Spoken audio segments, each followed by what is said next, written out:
بسم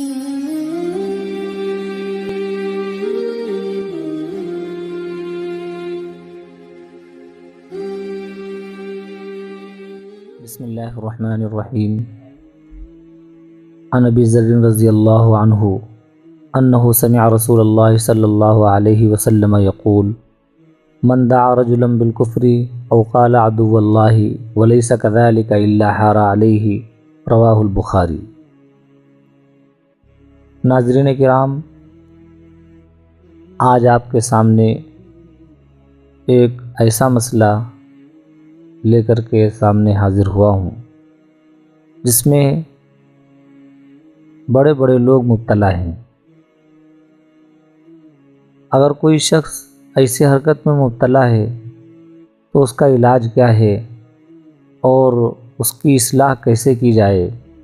اللہ کے رسول صلی اللہ علیہ وسلم کی سیرت میں اور قرآن کریم میں بھرپور اس کی رہنمائی ہے۔ آج آپ کے سامنے یہ بات کرنی ہے کہ عام طور پر دیکھا جاتا ہے کہ اگر کوئی کسی تنظیم سے لگا ہوا ہے، کوئی اچھا کام کر رہا ہے، یا کوئی تھوڑا متقی پرہیزگار ہے، یا کسی ایکٹیو تحریک سے متحرک تنظیم سے وابستہ ہے، تو وہ اپنے آپ کو بہتر سمجھتا ہے، برتر سمجھتا ہے، اور دوسرے کو کمتر سمجھتا ہے، اور وہ بس اپنے آپ کو مسلمان سمجھتا ہے، باقی دوسری تنظیم یا دوسرے افراد جو کام کر رہے ہیں ان کو اپنے درجے کا نہیں سمجھتا ہے۔ یہ بخاری کی روایت جو آپ کے سامنے پڑھی گئی ہے، اس کے اندر اللہ کے رسول صلی اللہ علیہ وسلم فرماتے ہیں من دعا رجلا بالکفر، کہ کسی آدمی نے اگر مومن کو کافر کہا، یعنی کہا اے کافر، او قال عدو اللہ، یا کہا اے اللہ کے دشمن، جبکہ مومن یہ اللہ کا دوست ہوتا ہے اور اس کے اندر بظاہر کفر کی کوئی بات نہیں پائی جاتی ہے جس پر یہ حکم لگایا جائے کہ یہ کافر ہے، الا حار علیہ، تو یہ جملہ خود کہنے والے کی طرف لوٹ جاتا ہے۔ ناظرین کرام، ویسے فقہائے کرام نے یہ مسئلہ لکھا ہے کہ اگر کوئی شخص کوئی بات کہے اور اس کے 100 مطلب نکل سکتے ہوں، جن میں سے 99 مطلب ایسے ہوں جن سے کفر ثابت ہو رہا ہے، اور 1% مسئلہ ایسا ہے کہ جس سے کفر ثابت نہیں ہو رہا ہے،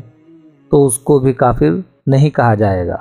البتہ اگر اس نے خود وضاحت کر دی ہو کہ ہاں میرا یہ ماننا ہے کہ جس سے کفر لازم ہوتا ہے، تب تو وہ کافر ہے۔ لیکن اگر کسی نے اپنی طرف سے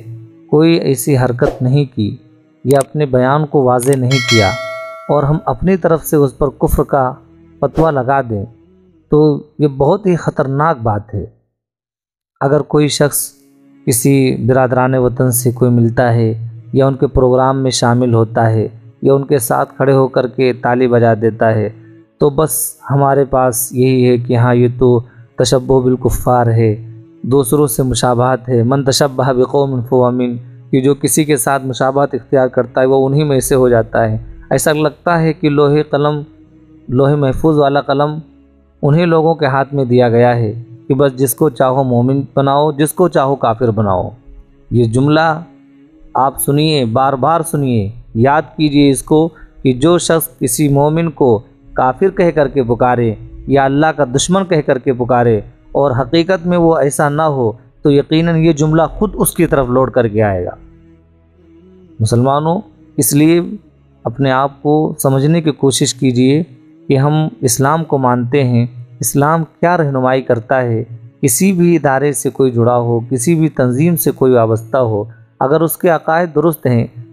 تو آپ کو یہ حق نہیں بنتا ہے کہ آپ کسی کو کافر کہیں، آپ کسی کو اللہ کا دشمن کہیں، اور آپ یہ کہیں کہ اگر ہماری بس چلے تو ایسے لوگوں کی گردن مار دے۔ یہ سب کہنا مناسب نہیں ہے، اسلام کی شان کے خلاف ہے اور مسلمان کے شان کے بھی خلاف ہے۔ اللہ سے دعا ہے کہ ہم لوگوں کو اسلام کی صحیح سمجھ عطا فرمائے، اور رسول اکرم صلی اللہ علیہ وسلم نے جو ہمیں تعلیم دی ہے اس تعلیم کے مطابق زندگی گزارنے کی توفیق عطا فرمائے۔